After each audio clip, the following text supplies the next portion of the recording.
Ce soir, le combat que tout le monde attend, l'Olympien Andrew Cooner, champion canadien l'an passé des 112 livres, a décidé de venir dans la cour de Benoît Godette, le champion canadien de 119 livres, Benoît Godette de Drummondville, et ils sont maintenant rendus en demi-finale. Il faut colorer les médailles, et ça va être un affrontement de titans. OK. Donc, ça veut dire qu'à ce moment-là, comme vous l'avez souligné, André Cooner et Benoît Godette vont se rencontrer dans le deuxième combat de ce soir. Donc, c'est attendu avec anxiété par les spectateurs et en même temps par vraiment les connaisseurs de boxe. Oui, parce que Benoît Godette, en 1999, a gagné une médaille de bronze au championnat du monde senior. Donc, était classé à ce moment-là 3e au monde.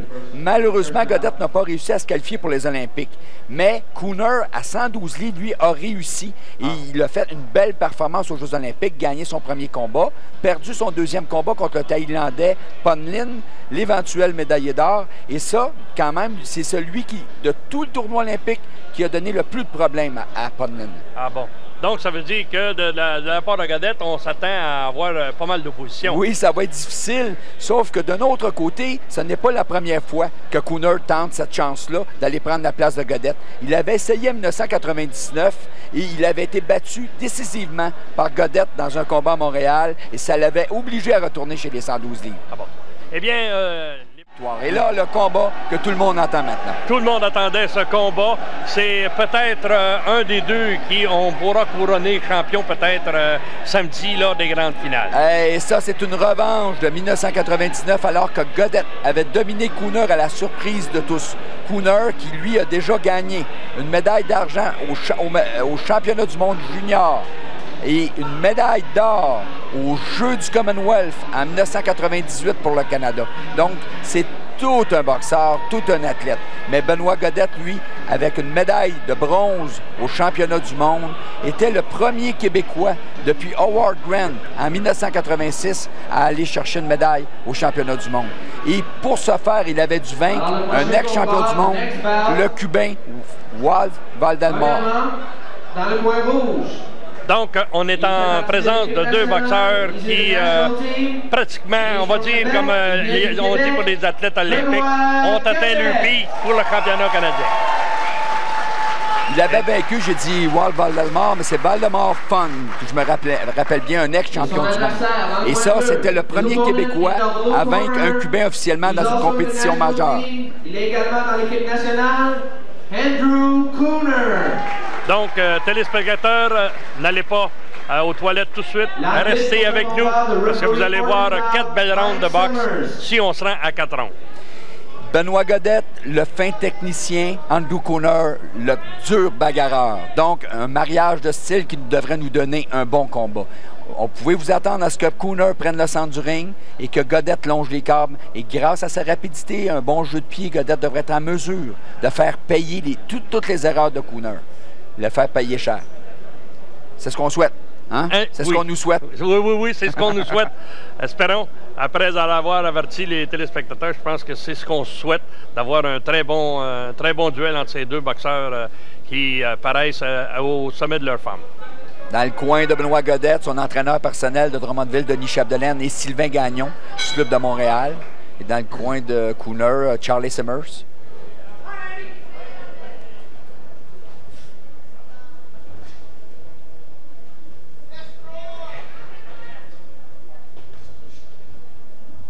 Oui, Godette qui esquive très bien les coups. Beau crochet au corps de la part de Godette. Godette, qui est plus grand, devra se servir de sa portée. Et là, on a deux boxeurs qui réfléchissent énormément. Donc, ils se sont déjà rencontrés, oui, Bernard. à une reprise. Et les gens avaient prévu que Cooner battrait Godette. Mais Godette, à la surprise de tous, avait été remporté la victoire avec une bonne différence de points. Si je me rappelle bien, c'était quelque chose comme 8-3. Et là, on s'étudie.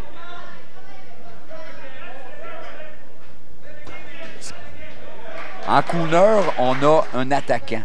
En Benoît Godette, on a un contre-attaquant. Mais Cooner se dit, je vais tenter de faire attaquer le contre-attaquant. Donc, sa stratégie est bonne parce qu'il sait que Godette l'attend avec une brique et un fanal. Ah, OK. C'est pour ça que là, on hésite. Cooner hésite à aller selon son style. Parce que regarde, tu as vu tout de suite, Godette, Vrai. la moindre petite erreur, Ou l'ouverture, on tout de fonce. suite. Donc, Cooner se dit, si je peux être assez patient et obliger Godette à venir sur moi pour changer un petit peu l'aspect.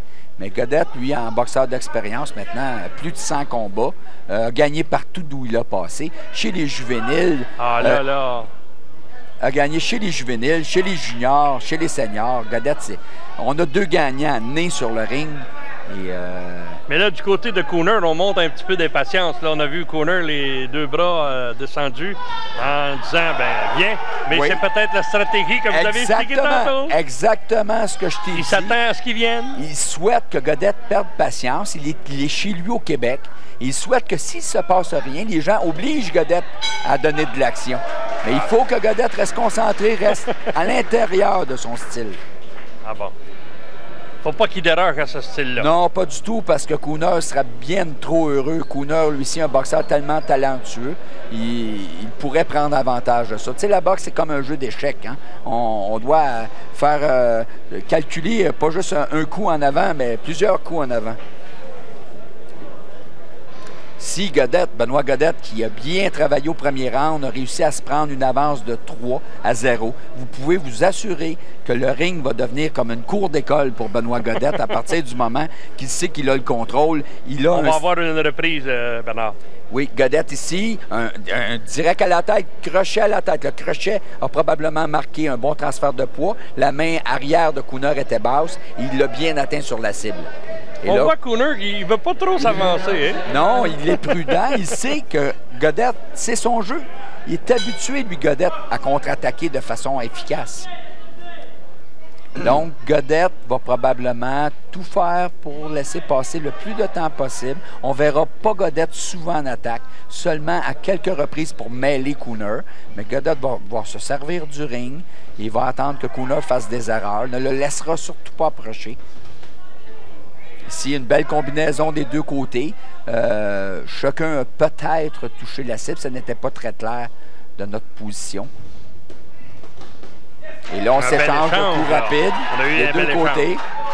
On veut faire sentir notre puissance. Mais est-ce qu'on a autant de puissance l'un l'autre? Cooner est beaucoup plus puissant. Ah, puissant. Cooner est Ah, considéré comme un boxeur puissant. Godette n'est pas un boxeur puissant, mais est un boxeur très rapide. C'est le genre de boxeur qui peut déborder son adversaire avec des séries de coups à l'infini. Dans le cas de Cooner, est capable d'envoyer un adversaire au tapis. Ah bon? Mais donc, vous préférez quoi? Ben moi, j'aime beaucoup plus. Moi, dans la boxe olympique, le stylisme est de beaucoup avantagé. Parce que en la boxe olympique, le gagnant, comme j'ai déjà dit, c'est le plus brillant, le plus astucieux, le plus intelligent, celui qui va être capable de trouver les solutions.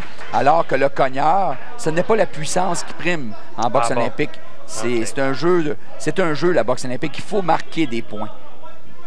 Donc, si le cogneur est avantageux en boxe professionnelle, en boxe olympique, le boxeur instinctif, le boxeur le fin technicien, a un avantage marqué.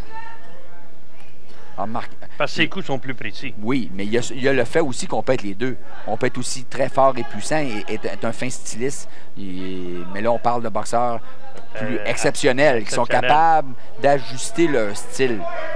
Avez-vous un exemple de ce qu'on peut avoir vis-à-vis d'Interbox avec un boxeur comme vous venez de parler? Avec un boxeur qui est capable d'ajuster son style. Les deux. Je pense que le plus bel exemple, c'est Dave Hilton. Oui? Dave Hilton est capable de porter des attaques fructueuses et est aussi capable d'être très bon en contre-attaque. Mais là, on parle de boxeurs exceptionnels, on parle de Dave Hilton. Des champions du monde. Et Stéphane Ouellet aussi avait cette faculté-là. Quand on parle de Dave Hilton ou Stéphane Ouellet, c'est des boxeurs, il en passe. On va avoir une reprise, Bernard. Il en passe un à tous les 10 ou 15 ans à la fédération. Ici, on a glissé. Les pieds se sont croisés. Donc, on revient avec notre combat. Il ne s'est pas passé grand-chose au 2e round, ce qui a fait l'affaire de Benoît Godette, puisque le peu de points qui s'est marqué, Godette a accentué son avance. C'est maintenant 6-1. Et là, Cooner n'aura pas le choix. C'est fini d'attendre le contre-attaquant. Le contre-attaquant ne viendra jamais. Donc, à ce moment-là, il se doit de se lancer perdument en attaque, de forcer le combat, de tenter de démolir Godette, de le cerner dans un coin.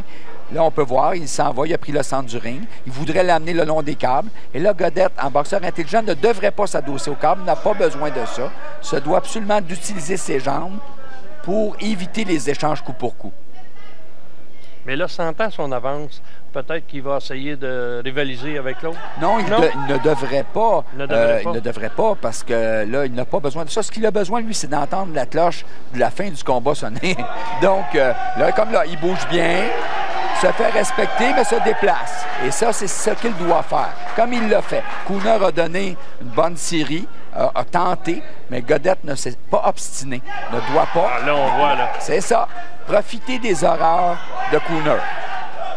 Parce que Cooner n'a pas le choix, il faut qu'il fonce sur Godette. Et Cooner va faire des erreurs. Quand on se porte en attaque comme ça, notre défensive s'ouvre un peu. Et Godette est tellement précis dans ses coups. Et là, Cooner, lui, aimerait que Godette arrête de se promener et accepte d'échanger coup pour coup. Lui n'a rien à perdre, ça va mal dans le moment. Mais là, Godette se sert de sa portée, de ses grands bras. Ah oui, là, on le voit sortir. S'est senti en danger dans le coin, a fait tout de suite un pas de côté.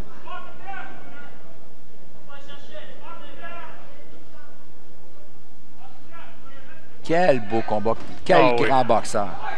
On parle là, du gros calibre. Là, on parle vraiment là, de deux boxeurs capables de rivaliser avec n'importe qui sur la scène internationale. Tant que ça, Bernard? Ah oui, écoutez, Benoît Godette était 3e au monde en 99. Et Cooner, lui, a terminé les Olympiques dans les 16 premiers. Donc, on parle... Vraiment de boxeur international. Absolument. Voici le 3e round qui vient de se terminer. Et là, Cooner a regardé dans son coin en signe de dépit, a fait non de la tête en voulant dire comment je vais faire pour l'attraper. Donc, Cooner est affecté mentalement. Le Godette est en grosse voiture actuellement. Avec ce dernier round. Oui. Godette représente un problème presque insoluble pour Cooner. Et là, le surtout pointage... avec un 2 minutes, c'est ça, le pointage est maintenant de 11 à 5.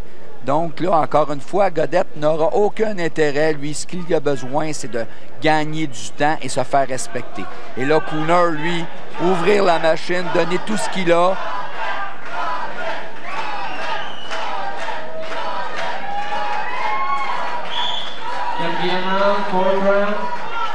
Est-ce que l'Olympien Cooner retournera chez lui avec une petite médaille de bronze au championnat canadien? C'est ce que nous verrons après sa ronde. Beaucoup au corps ici de la part de Cooner. C'est pas un coup qui va marquer, mais c'est un coup qui peut aider à ralentir Godette. Belle main arrière, encore une fois. Mais comme vous le disiez, essaye d'amener Godette dans le câble pour le garder dans le câble. C'est plus difficile. Godette bouge bien, ne croise pas ses jambes. Et du fait que lui ne veut pas échanger plus qu'il faut, à chaque fois que Cooner lance des coups, Godette est en retrait déjà. Donc, le coup, le transfert de poids, il ne se fait pas complètement sur la cible. Et là, si Godette réussit, belle main arrière de Godette, à étirer ses bras et à étirer le temps, on devrait être en mesure de passer en finale. Encore là, bien belle réaction de Godette qui ne se sauve pas, se sauve mais ne va pas très loin. Donc, montre à Cooner que s'il abuse... On voit un petit geste d'impatience de la part de Cooner. Là. Cooner est embouteillé par le style de Godette. Quand on dit des fois en boxe, un boxeur a ton numéro, si Godette semble avoir le numéro de Cooner. Et Godette n'en fait pas trop. Il fait juste ce qu'il doit faire. Absolument. Il doit éviter d'échanger son avance. Coup pour coup. Il se doit d'être ou très près de Cooner ou très loin. Mais jamais à sa portée. Belle réaction ici. Il s'est mis très près. Attendu l'intervention de l'arbitre. Laisse passer le temps.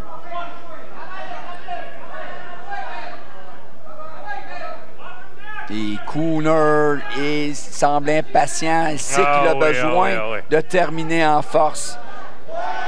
Belle réaction de Godette. Dès qu'il sent Cooner assez près, à sa portée, il place un ou deux coups et se déplace. Encore, beau mouvement. Ne reste pas sur place pour essuyer la contre-attaque.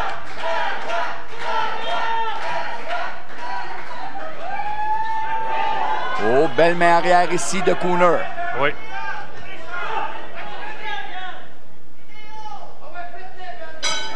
Et voici la fin du combat. Cooner On voit que Cooner est complètement là. Il s'adresse quelques remarques à l'officiel. Ah, il est Il veut rien savoir de malheureux. Godette. Non, pas du tout. Ne l'a pas regardé, ne l'a pas félicité. Du tout. Et déçu de sa performance, n'a pas été capable de résoudre le style de Godette. On veut voir une reprise ici là, de cette ronde-là. Cooner qui était en attaque et tout de suite la contre-attaque de Godette qui réussit surtout à marquer ses points avec la qualité de sa main arrière, soit en direct ou soit en crochet, mais surtout en direct. Donc, ça veut dire que possiblement, nous avons un nouveau champion dans la personne de Benoît Godette. Pas nécessairement parce qu'on est juste dans les demi-finales. Oui, mais après avoir vu le combat d'avant... Mais d'un autre côté, il faut dire une chose. Godette est le champion défendant ici en fin de semaine dans cette division. Le gagnant, le winner, au point 16-8, on point 16-8. In the red corner, dans le point rouge, exactement. Godette.